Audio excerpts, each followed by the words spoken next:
And ultimately, this is where mental toughness comes from your ability to handle adversity and how you kind of respond to it. So if we kind of defined what mental toughness is, in essence, there's kind of like a 6-step kind of model we look at. So it's like your baseline in terms of how you are emotionally. Then you have something that then triggers you. So let's say you have a client refund, a client complain. You then see how much of a dip does that have in terms of your mood and how you behave. And then how long does this keep you in this like shitty mood for?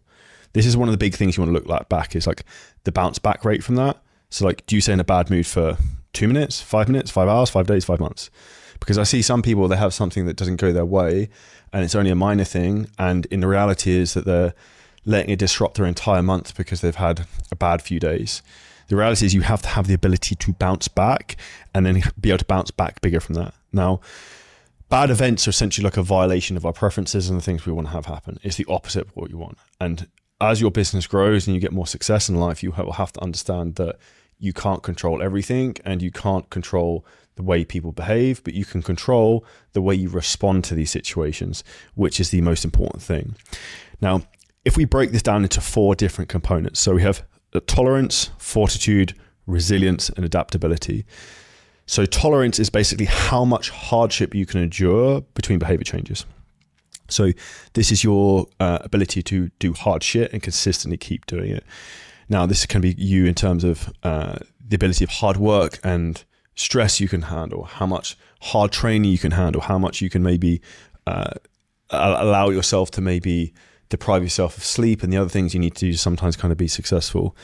These are important things that you need to be able to basically tolerate to kind of get that tolerance up in terms of where you want to be. The second thing is in terms of fortitude. So this is the intensity in terms of the behavioral dip you have when something goes wrong. So if you get someone say no to you on a sales call, do you want to jump off the balcony? Do you go to like the 10 out of 10 extreme? And this is one of the big things I look for in people who are going to be successful is emotional stability, because you always have to be at equilibrium. Like, I think Napoleon did a good quote on this before of like, you're not going to go into war telling everyone we're all going to die. Like, you have to be delusionally optimistic and give people hope when even there is no hope. And that ultimately is your ability within a leader. And it also comes down in terms of you leading yourself. So one of the best ways in terms of you getting your fortitude to where it should be is reframing the situation. So will this matter in 5 days? Will this matter in 5 weeks? Will this matter in 5 years? Probably not. So should it really matter right now? No. And I'm actually saying this to myself because I often get myself sometimes where something pisses me off or someone pisses me off. And that's a choice. I'm choosing to be irritated, and I can also choose not to be irritated. So one of the other ways to kind of, I found that actually helps me a lot with this is becoming a father recently. It's like sometimes I just go and hold my daughter and we'll like go and play with her or like take her for a walk. It kind of reframes me. I don't really give a shit about any of these stupid problems, because they are stupid problems, but you allow stupid problems to slow you down and kind of rot your mindset. The third thing we're going to talk about after tolerance and fortitude is resilience. Now, this is critical, and this is your ability to return to your baseline emotional state. Your ability to be resilient is like a superpower, and it's part of the 3 R's framework I talk about, being relentless, resilient, and resourceful. Now, I'm not going to sound like Stephen Bartlett, but I know a lot of people coming onto our podcast and who are not subscribing but still enjoying the content. If I have one small ask for you, it's please hit the subscribe button. It'll help us a lot. Now, if you can bounce back very quickly, that means, guess what? You can have things go wrong all the time. It doesn't really make any difference. You're like a yo-yo. You just go down, then come back up again, like as quickly as possible.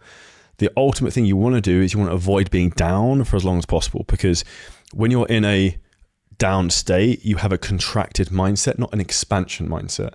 And if you want to be successful in life, you have to be offensive. So you have to go on the offense and do things and attack, not look to defend and try and protect where you are. Now, people who are in the bad mindset, they make bad mindset decisions, and guess what they tend to get? They attract more bad things happening to them. And the fourth part of this framework is adaptability. So this is where you actually have the ability to stabilize compared to your previous baseline emotional state. So, and you also learn and you focus on upgrading your habits. So it's like pattern recognition. You see, okay, this happened before and this went completely wrong and I didn't die, I'm still here. Or I am having a difficult time in my business, but then I had the exact same thing happen 12 months ago. I had the same thing happen probably every 12 months, something. I maybe have a slow 8 weeks or so. Like, that's kind of normal. And you realize you've been through this every single time. So if you have the ability to have those 4 components of tolerance, fortitude, resilience, and adaptability, you can be a superhuman in terms of having a powerful mindset and essentially not being a quitter. Because the reason why most people don't achieve the success they want is because A, they don't do enough volume of the thing, B, they don't have the patience to keep doing enough volume of the thing, not getting results, and the C is when things don't go their way, they quit. And ultimately that's almost like for you being successful, the framework I talk about is when you climb a mountain, that's like growing a business. The bigger the business gets, the higher the mountain you climb, the thinner the air gets, which is why fewer people can do it. So if you are finding something difficult and it's stretching you, guess what? It will stretch everyone else, which means they will not be able to do it. And if something is really easy and simple to do, that's a problem because it means there's a low barrier to entry. So you having the ability to push through these things is huge.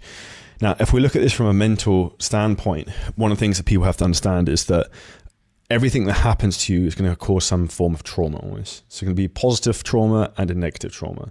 So it can be positive trauma that you suddenly make so much money you don't know what the fuck to do with yourself. Great problem.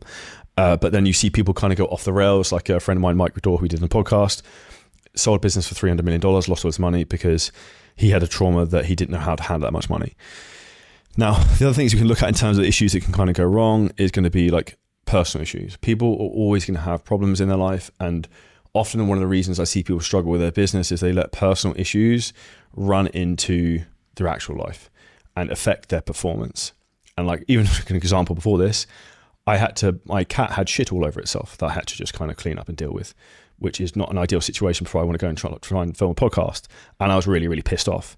But I had to kind of pull myself back in to be like, I need to do this right now and deal with it. And ultimately that's you having that ability in terms of practicing that mindset to kind of have mental toughness. Now, if you enjoyed this clip and you're a coach, creator, or a business owner and you want help in terms of how to scale your business using ads, AI, content, marketing, a lot of things we talk about on the show, then hit the link at the top line of our description in the YouTube video.